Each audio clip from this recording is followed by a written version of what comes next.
Hala guys, lumabas ako kanina doon sa garden area kasi naghahanap kami ng steaks. Oh my gosh, ang init-init talaga. Even up to na parang nahihilo ako. Grabe. But anyway, naghahanap kami ng stand na support doon sa aming countertop. Tapos ito yung nakita ko. Yan o. Kaso lang, ang mahal. So, 134 each. Ay naku, everything is so mahal in here. So, here's what we're going to do. Yun yung asawa ko. Ito na lang yung binili namin. Yan. Puputulin lang yan at saka stand doon sa end ng aming countertop and it's only $13. So, pwede na yung maputol into 2 pieces. What? This one, I don't think so. It doesn't look like. Hanap kami ng hindi pressure treated kasi inside the house kung sa loob ng bahay dapat hindi treated kasi nakakahilo. We will just ask from the cashier if this is treated or not. Hi guys! Kumusta po kayo? Ito po si Marilyn, your friendly Filipino carpentera here in America. And as useless guys, as usual, nandito na naman po tayo sa ating construction. And I don't know if you can hear, the air condition is on. Pwede na naming i-on yung air condition kasi kompleto na po yung aming mga portahan. Ano bang portahan? What's portahan in Tagalog? Mga bintana, no? Basta pinto.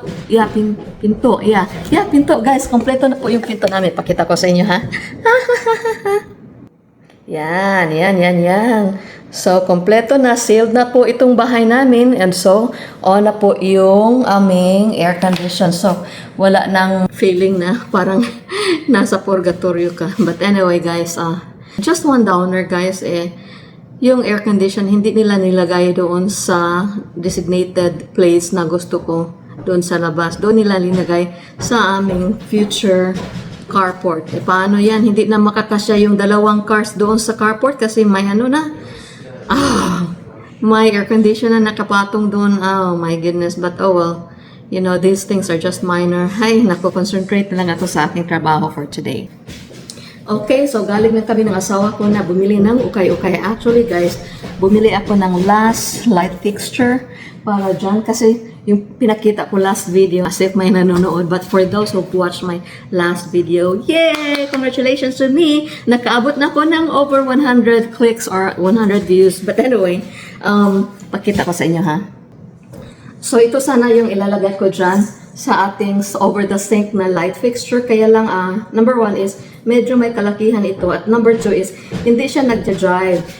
Yung color ng aking globe pendant light, hindi nagja-drive yung color niya kasi may pagka-gray siya. Tapos yung majority of the light fixtures in this area is transparent tsaka gold. So, kailangan kong bumili ng panibagong light fixtures. Buti na lang nakakita ako ng ukay-ukay. Brand new guys. Tapos, tiningnan ko doon sa hardware stores kapon na pinuntahan namin. It was like $89 kung brand new. Tapos ito, nabili ko lang ng $20. So, ipakita ko sa inyo. 1 second. So, ito na siya. Ito mga ito is actually brand new. Hindi pa din nila na-install. Kaya lang, as what I've mentioned in my previous videos din, na mga tao dito, sometimes bumibili sila ng bulky. Tapos, after sa construction nila, nakita nila na may extra pala. Hindi na nila mauwi sa kanilang pinanggalingan, sa kanilang binilhan. At saka, or they would change their mind ng different style ng kanilang light fixtures. Yun. Hindi na din nila mabalik. Ito siya guys, malaki pala din naku, ano ba yan? The same as yung kanina. Kaya lang, ito ay napakabagay dito kasi most of my light fixtures here have an accent of gold color or brass. So, ito siya yung nararapat dito. So, ayan na. From $89 plus tax, siguro aabot ng $100. Pero nabili ko lang ng $20 na brand new. Hoot, hoot, hoot. Okay pa more. So, thank you Lord for that. Tapos ito pa guys yung nabili ko, diamond head drill kasi kailangan ko nang maggawa ng butas doon sa aming jacuzzi. So I'm gonna do this later. Tapos, pakita ko sa inyo yung ibang mga ukay-ukay na napili ko. Guys, it's been a while na bumili ako ng ganitong ukay-ukay. There is a store here na tambakan talaga ng mga branded na mga damit, branded na mga shoes, branded na mga purses. Kung for example, may mga branded na mga tindahan na ayaw na nilang i-continue yung isang design ng product. So, ipapasa nila yun sa ganitong klaseng tindahan para yung tindahan na yun ay ikakat ang price ng big discount percentage. So, ito na po yung ukay-ukay na bili ko. Kate Spade, brand new. Ang original price was $349. Tapos, nabili ko siya lang ng $99 plus tax. Woohoo! So, high-end ito na bag dito sa America, Kate Spade. Katulad ng ka-level siya ng mga Michael Kors at saka Coach. Itong Kate Spade. So, I found this one. And parang matagal-tagal na din na hindi ako nakabili ng bag. So sabi ko sa asawa ko, maawa ka na. Bilhan mo ako ng bag. Sabi niya, wala na tayong pera, Marilyn. Everything is already spent for the house. Sabi ko, ngayon lang naman eh. Kasi mga ganitong klase guys, especially ang laki-laki ng discount, probably 75%, I don't know. Talagang mabilisan ang bili ng mga tao nito. So, kaya, sabi ko, pagbalik natin dyan, pagbabalikan pa natin yan next time, wala na tayong maaabutan. So, yun. Naano ko siya. Ang ganda nito guys, is pang travel ko ba.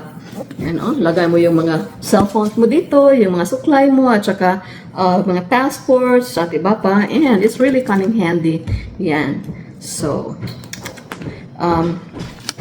ito, mga tags, hindi ko tinatapon yung mga tags. In fact, linilabellan ko sila kung kailan ko binili, tapos ilalagay ko doon sa bulsa para when I become like 100 years old and I would look at my purses, makita ko na, ito pala yung binili ko nung bata pa ako.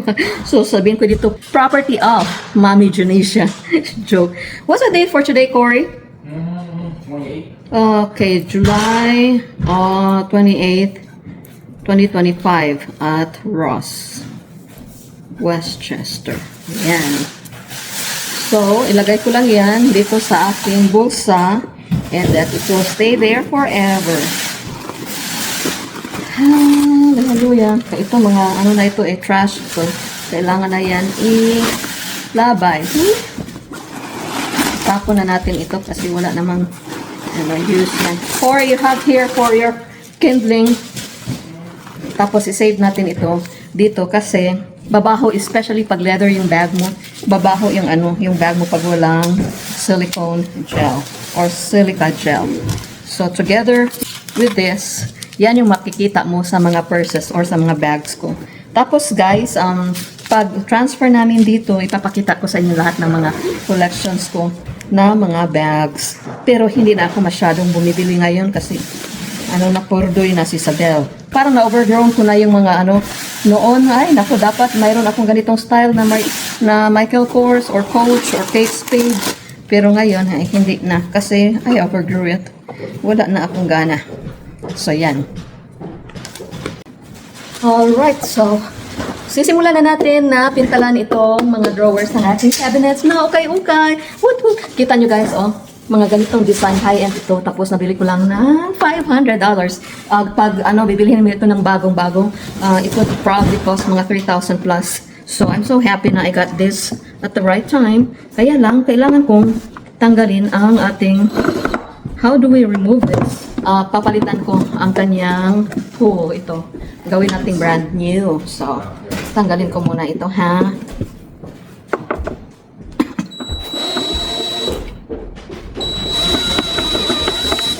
Yan. Tanggal na. Tapos, atin na siyang pipintalan. Siyempre, idadust natin ito. Correct? Do we have a brand new brush? Do we have a brand new brush? Brand new brush. Yeah, there's one in the laundry area. Laundry daw. Okay, idadust lang natin ito para limpyo siya, para clean at walang mga smear yung ating pagpipinta. Kasi nasa ito Nasa storage sa loob ng bahay. Alright, ito po yung paint na nagamit ko for the other cabinetries.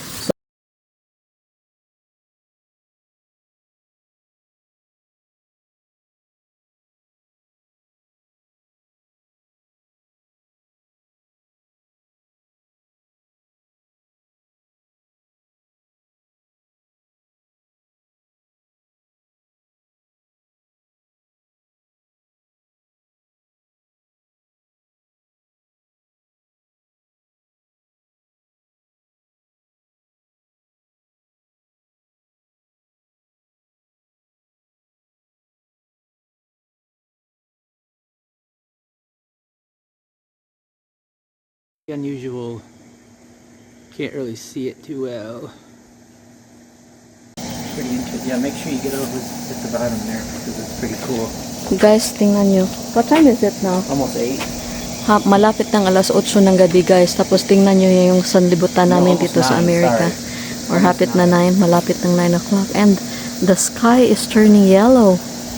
Bakit kaya? Nakakapagtataka. Tingnan nyo. Yellow yung sky. Probably because there was like a storm earlier. Ewan ko. Ay, but anyway, ito yung malaking suliranin namin, hindi pa bumalbalik yung aming contractor. Tapos hindi ko naman siya pinursige guys kasi last week, whole week silang nandito. Look at that plant. Did it just grow up from there? Nice talking to myself. Wala ning asawa ko. Pumasok na sa loob. Pero yung plant na yan, oh, tingnan nyo. Ano kaya yan? Ano kayang tanim yan? Nakapagtataka. Tingnan yun.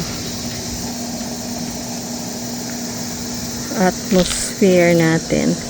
Kalangitan natin. Yellow. Hindi siya masyadong klaro dito sa video ko. But in real time, it's really yellow. Do you know what kind of plant is that? Those two? Did it just Weeds. grow from there? Yeah, those are weeds. What? Yeah. Right, another stressor. Tingnan nyo. Hindi tama yung pagka-measure nila ng kanilang countertop. So, kailangan pa ng additional probably 1 inch dito.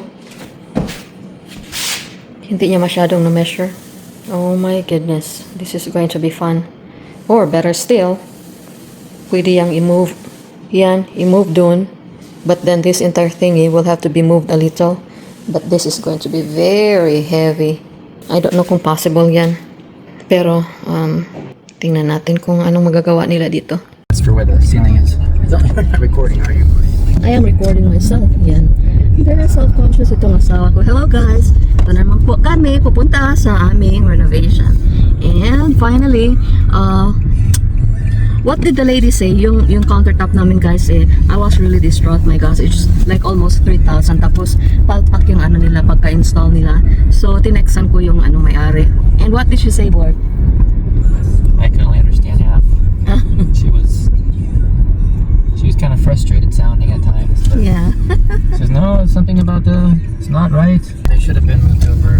Yes, yung cabinets kasi guys, hindi dikit doon sa aking stove. It's not like really connected to the stove. So may mga parang half-inch distance in between. But then, they know that yung countertop should be dikit to the stove, right?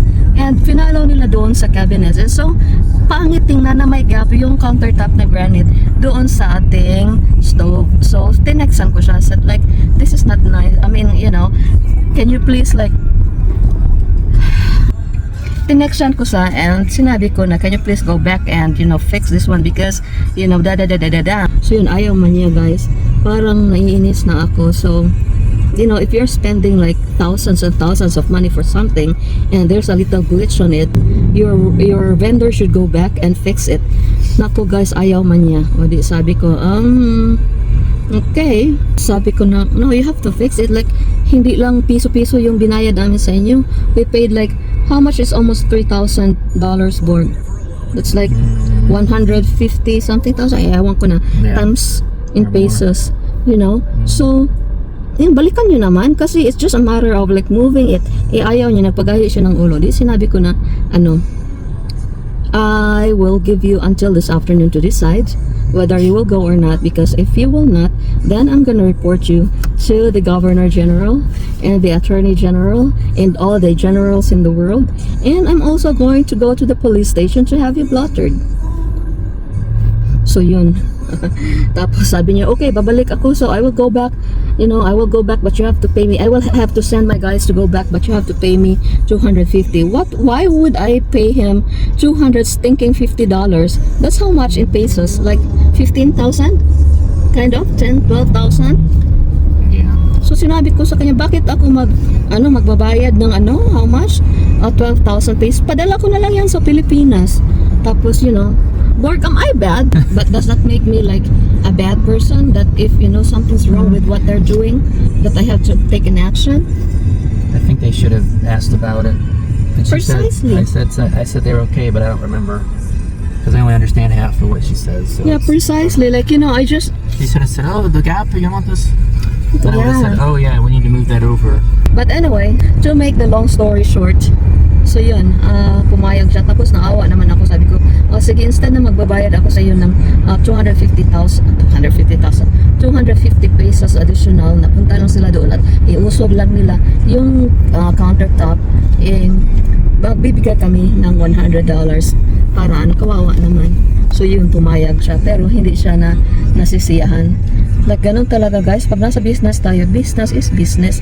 Like for example, kung ako nag-deliver ako ng mali-mali na mga produkto sa aking clients, I have no choice but to go back and correct it.